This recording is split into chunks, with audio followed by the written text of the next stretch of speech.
Alright, so welcome back. This is day 7 of the 21-day traffic hack. Today we're going to cover one of my favorite topics, Bing ads for retargeting. So let's go ahead and jump right in. Now, what are Bing ads? Well, I'm assuming most of you are already familiar with Bing ads, but for those of you that aren't, if you go to Bing or you go to Yahoo and you do a search for something, let's just go ahead and go to Yahoo and search for the keyword best low-carb diet. You'll see that over here on the right-hand side, there's a bunch of ads. It says ads related to best low-carb diet. These are Bing ads. Now, Bing ads show up on both Bing and on Yahoo. So if we go ahead and we go over to Bing as well, and let's just type in low-carb diet program, for example. You'll see over here on the right-hand side as well on Bing, we're going to see a bunch of ads over here as well. So these are basically Bing ads. Now, when I refer to Bing ads for retargeting, what I like to do is I like to use the cheap clicks that you're going to get from Bing ads to cookie visitors, and then I can display more ads to that specific visitor from various other places online, primarily Facebook and blogs. And over time, if they see my ad enough, they're much more likely to buy from me. Now, if you're lost, I totally understand. I'm going to explain in detail in just a second, and it's going to make perfect sense, I promise. So why is it important to retarget visitors? Now, I heard this little story from a guy named Justin Brook, and I think it's a perfect way to answer that question. The story goes just like this. The first time a man looks at an ad, he doesn't see it. The second time, he doesn't notice it. The third time, he's conscious of its existence. The fourth time, he faintly remembers having seen it. The fifth time, he actually reads the ad. The sixth time, he turns his nose at it. The seventh time, he reads through and says, "Oh, brother." The eighth time, he says, "Here's that confounded thing again." The ninth time, he wonders whether it amounts to anything. The 10th time, he asks his neighbor if he tried it. The 11th time, he wonders how the advertiser makes it pay. The 12th time, he thinks it must be a good thing. The 13th time, he thinks it might be worth something. The 14th time, he remembers that he wanted such a thing for a long time. The 15th time, he's tantalized because he can't afford to buy it. The 16th time, he thinks he'll buy it someday. 17th time, he makes a memorandum about it. The 18th time, he swears at his poverty. The 19th time, he counts his money carefully.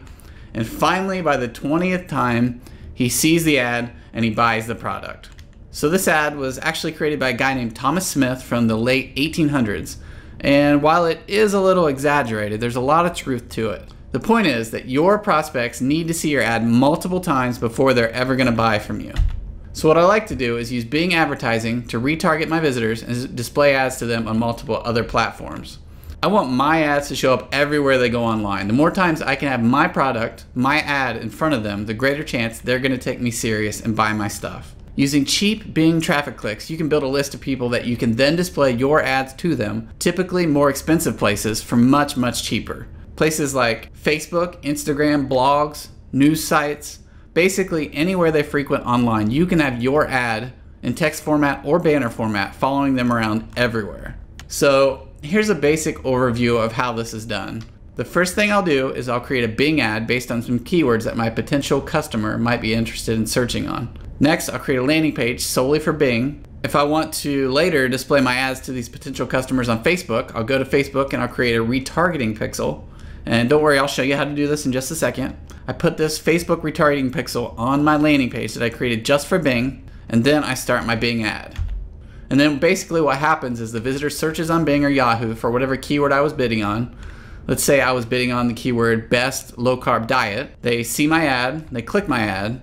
Then what happens is the Facebook pixel that I placed on the page, it cookies them, which means it places a tiny little tracking code onto their computer, allowing me to present my ads to them in other places, basically following them all over the internet.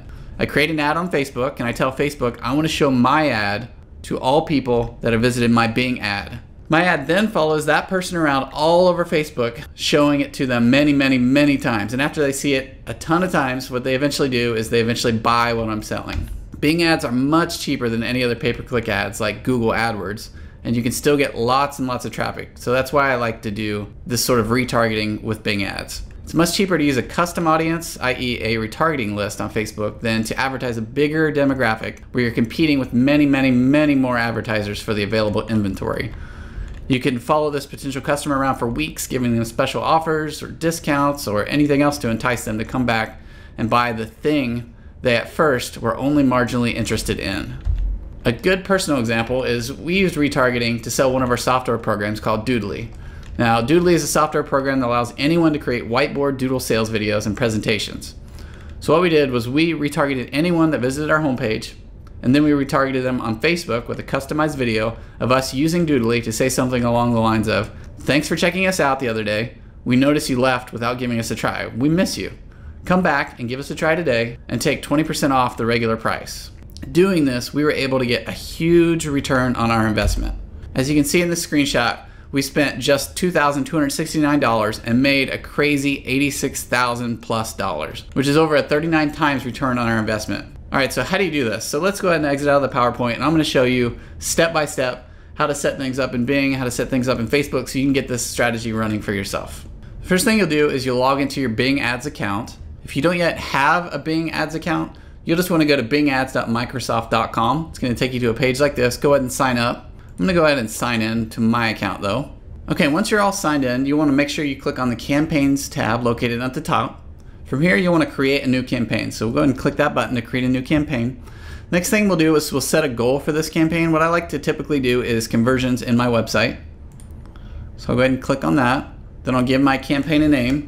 Usually my campaign is related to whatever keyword that I'm using.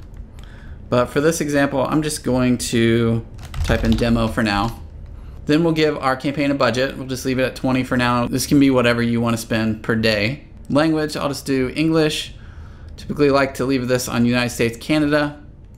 Who should see my ad? People in targeted locations, people searching for or viewing pages about your targeted locations. So I'll usually keep those checked, then I'll save it and go to the next step.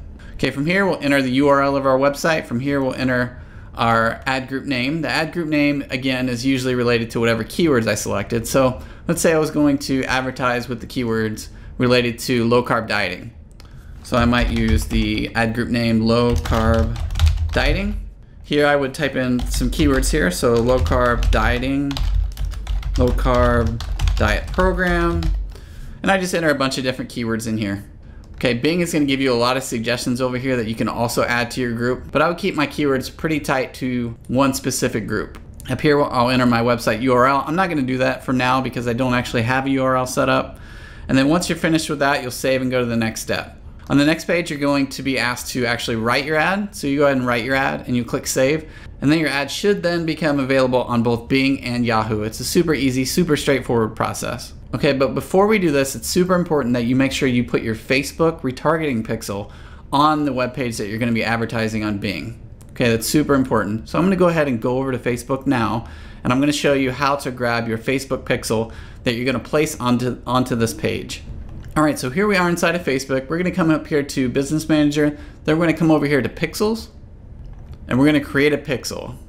Now I already have a couple pixels created, so I'm not gonna do that now, but all you'll need to do is click Set Up Pixel. You create a pixel. Once you have a pixel created, then you'll come up here, you'll click the little hamburger icon up here, and then you wanna go over here to Audiences. You're going to want to create a custom audience with Facebook. Now to do that, we'll go ahead and we'll click on Custom Audience, and then we're gonna click on Website Traffic. From here, we're gonna select the pixel that we created, and we'll click Next. And what's gonna happen is anytime a visitor visits the page that has this specific pixel on it, it's going to add the person to our list on Facebook as a custom audience. And then what we're gonna do is inside Facebook, when we actually set up our ad running on Facebook, we're gonna select that custom audience and we're gonna advertise only to that custom audience. So basically what we're telling Facebook to do is we're telling Facebook to show ads only to those people that clicked our Bing ad, visited our special Bing landing page, and didn't purchase. Okay, so to quickly summarize, so the first thing you're gonna do is create your special landing page that we wanna advertise from Bing. Once that's finished, the next thing you're gonna do is go to Facebook, you're gonna create a Facebook pixel. Next, you're gonna create a Facebook custom audience that gets built when that pixel fires on the landing page we placed it on. Okay, the landing page is our special Bing landing page. Next, you're gonna put that pixel that you created, which is the little piece of code Facebook gives us, onto your special Bing landing page. Next, you're gonna create and start your Bing ad. Next, you're gonna create an ad on Facebook that gets shown only to the custom audience that you created earlier, which told Facebook to only display our retargeting ad to people that clicked on our Bing ad and didn't order our product. And what's gonna happen is over time, as more and more people visit your Bing landing page via your Bing ad, Your custom Facebook audience will continue growing bigger and bigger, and your ads will continue being shown on Facebook to them over and over and over again, greatly increasing the chance they're going to buy from you. Now, using Bing ads to Facebook retargeting is one of my secret traffic strategies that I can't recommend highly enough. So definitely give it a try, and I'm confident that you will be glad you did. All right, so that wraps up this lesson, and I will see you in lesson number 8.